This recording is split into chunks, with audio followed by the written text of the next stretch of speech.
First at 4, don't let that New Year's Eve sunshine fool you.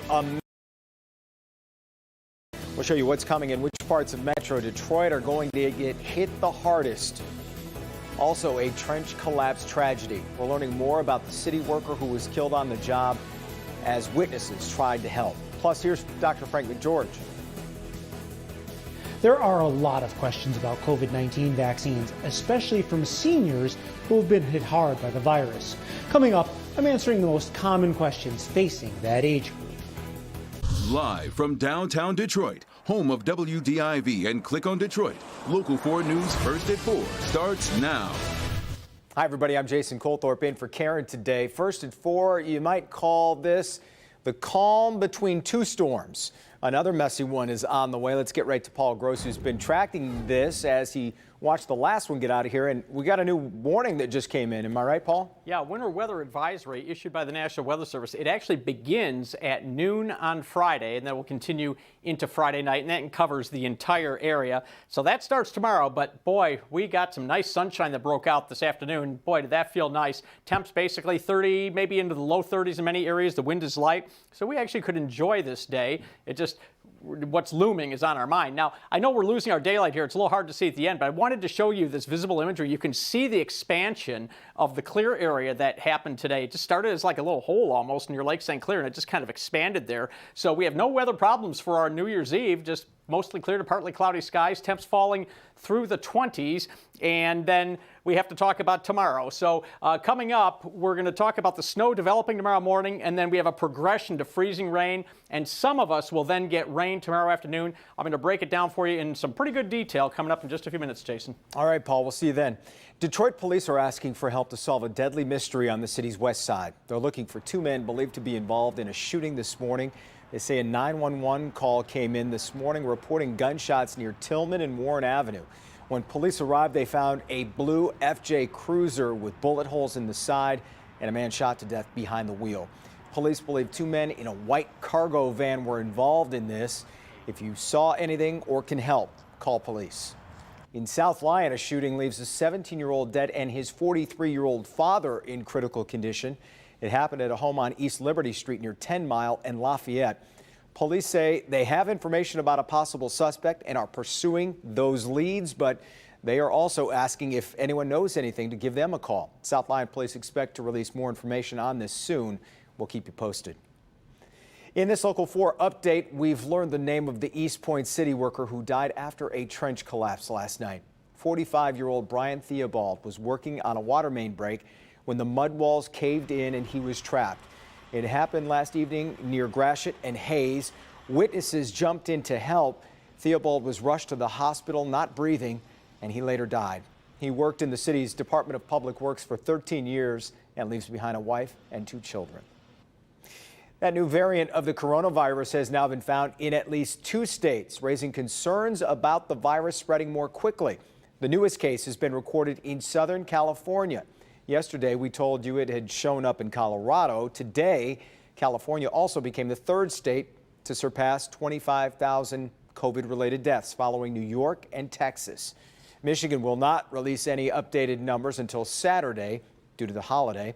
Right now, our state has recorded more than 12,000 deaths and 488,000 cases of the virus.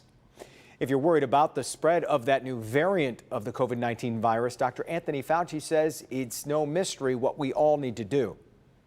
This just underscores the need to continue to put our foot to the floor and the pedal about making sure we do the public health measures that we talk about all the time, the wearing of masks, the physical distancing, the avoiding crowds in congregate settings.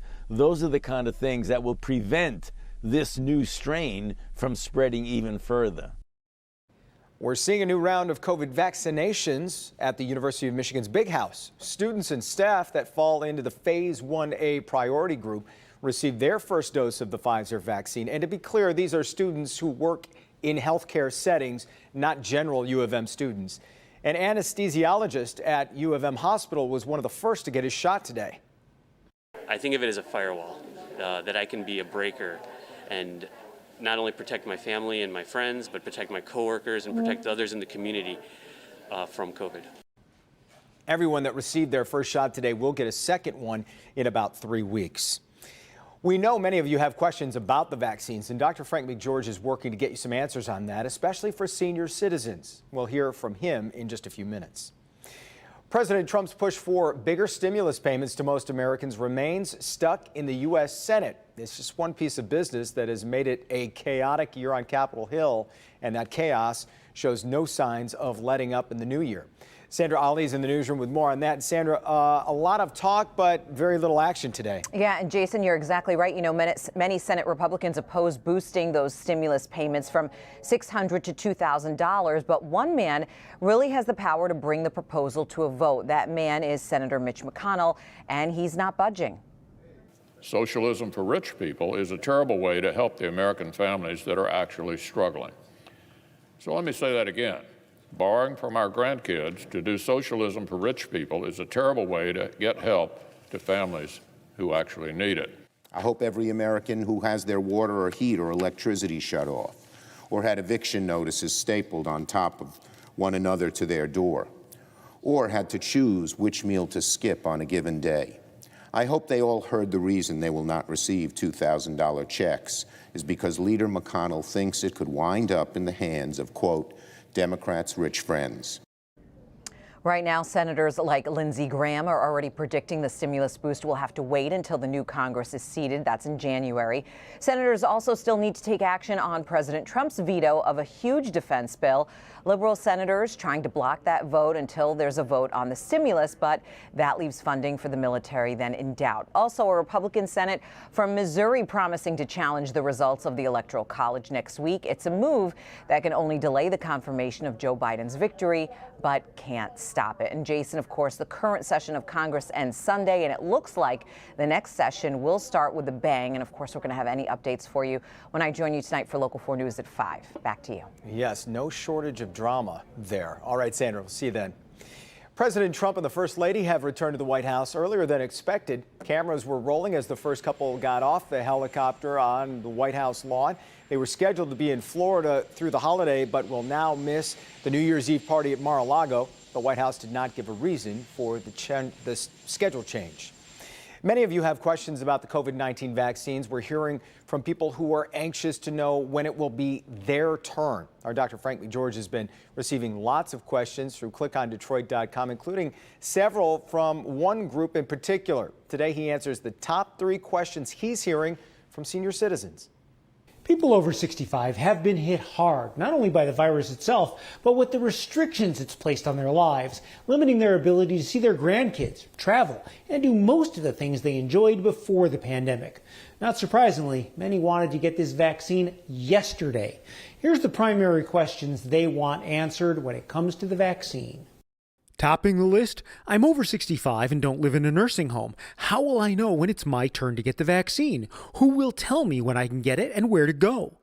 A spokesperson for the Michigan Department of Health and Human Services said, quote, "We will be notifying Michiganders about the priority groups eligible for vaccination via a statewide advertising campaign, social media, as well as through stakeholder groups.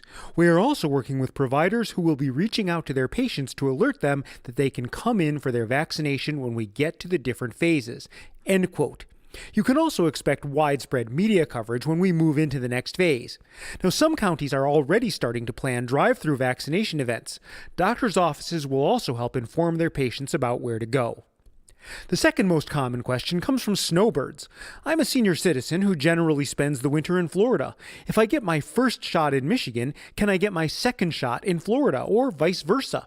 The state health department says everyone will receive an immunization card like this when they get their first dose, with the name of the vaccine they received and the date they need to return. It won't matter where you get the second dose as long as it's from the same vaccine. State residency is not an issue. Just make sure seniors are eligible for the vaccine in the state you'll be in when the second dose is due, and that it will be available.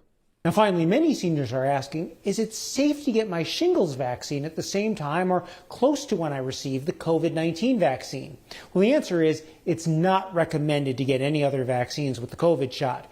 It was not tested along with any other vaccines. And remember, the COVID vaccine itself can trigger a day or two of side effects. So it's really best to delay your shingles vaccine a bit if it would conflict with your turn for the COVID vaccine. Back to you.